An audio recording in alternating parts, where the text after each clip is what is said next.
سالاد درست کنم سالاد چیه؟ اولویه ظرف بزرگ با خیار شور سینه یه مرغ با تخم حالا میبینیم سیب زمینی با یه شیشه سس دلپذیر هرچی بخوری نمیشی تو سیر هرچی بخوری نمیشی تو سیر بچه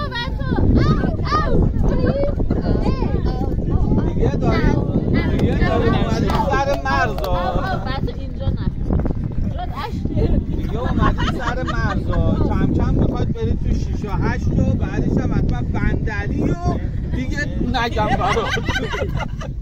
خیلی سرده شهر بعدی باید جنگل مازندران پلنگ 7 طبقه زیر زمین درنگه من بخواهی ماهی دریا بخواهی برید تکیه بخواهی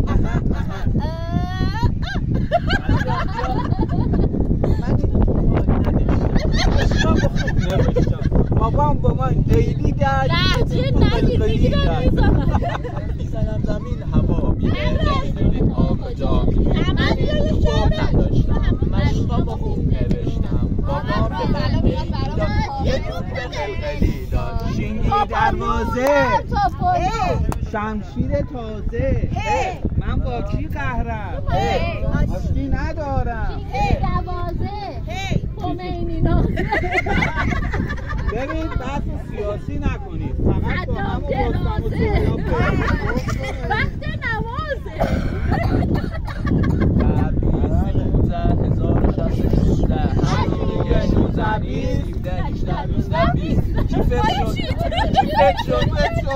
کی فت شد کی فرته متین آها بچه بایستید امراض میخواد سوزن نخ کنه امراش یه شعر بس سوزن نخ نمی کنن نخوشی امراش بدید چی بیخونه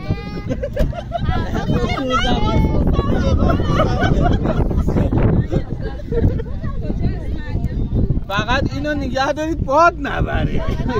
همینو باد نبره کجا میبره